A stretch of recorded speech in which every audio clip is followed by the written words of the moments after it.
For a couple of months now, I've been following the development of a game called The Apocalypse. Like Surrounded, it's a low poly survival game, but with a much larger focus on sandbox gameplay, base building, vehicle customization, and it's also being developed by a single person. From what I've seen so far, this project has massive potential. It feels like the dev is taking everything people love about survival games: exploration, looting, crafting, and of course, zombies, and giving a fresh stylized approach that doesn't rely on gritty realism.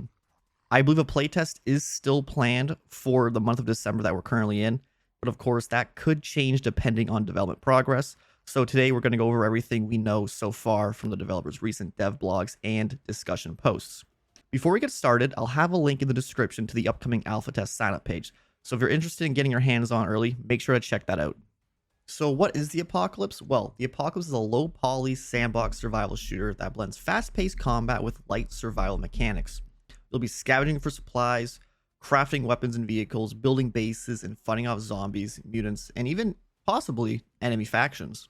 It's playable in both first person and third person, which is awesome because it gives you the freedom to switch based on your playstyle. You can play solo if you prefer the lone survivor vibe, or you can team up with friends in an online co-op to survive together, and we'll get more in the multiplayer later on.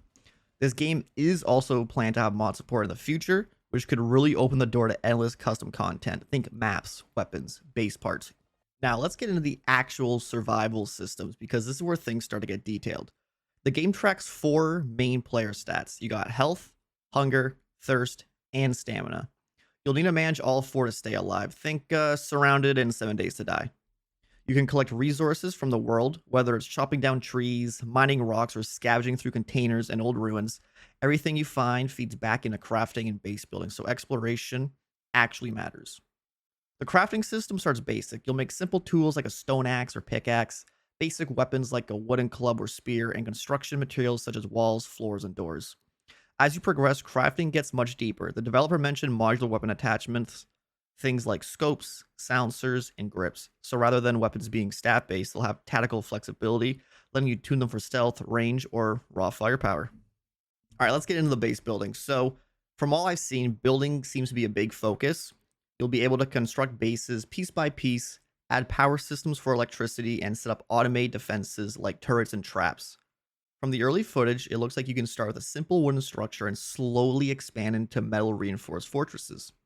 The dev specifically mentioned building flow and base defense bounds being a part of internal testing, so this isn't just decoration, it's definitely gameplay.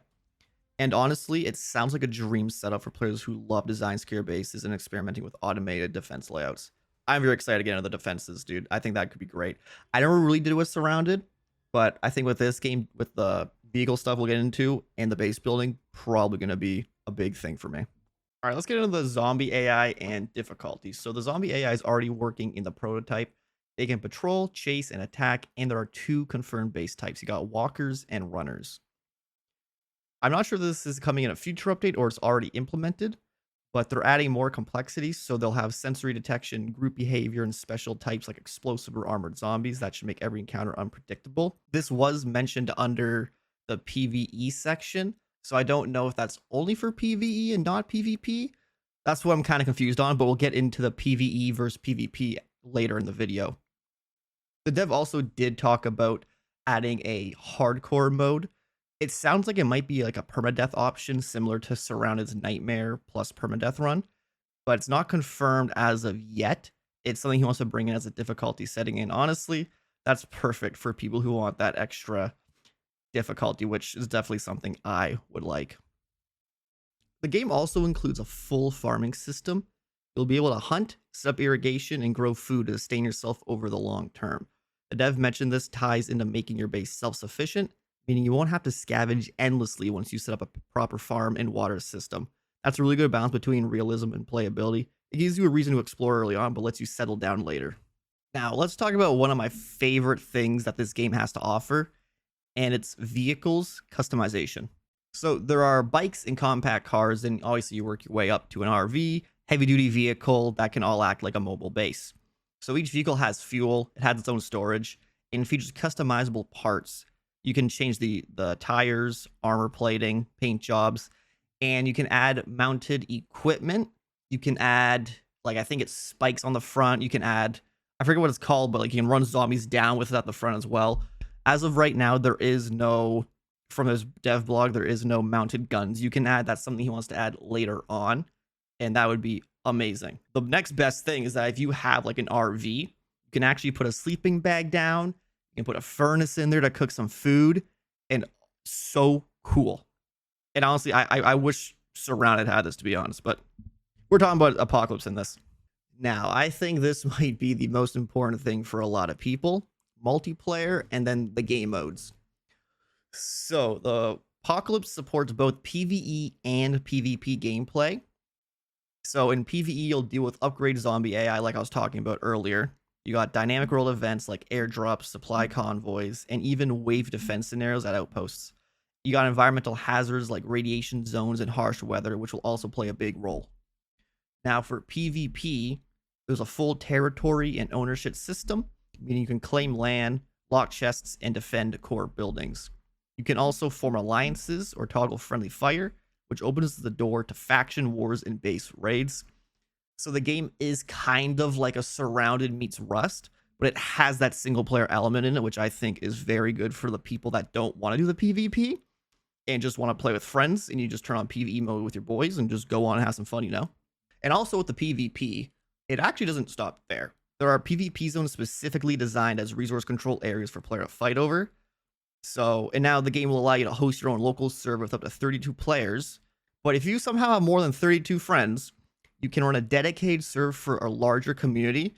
So if you want to host something like a streamer event, like your boy, or a survival challenge with mods, you'll have the tools to do it. But the mods are planned for future later down the road. So that's everything we know so far about the Apocalypse, the low poly survival sandbox zombie game.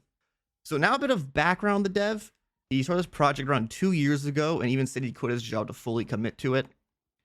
He said the early prototype was rough but functional, covering the core gameplay loop, survival balance, crafting, base building, and zombie combat. Since then, he's moved into a more structured phase, expanding multiplayer survival mode and polishing everything along the way.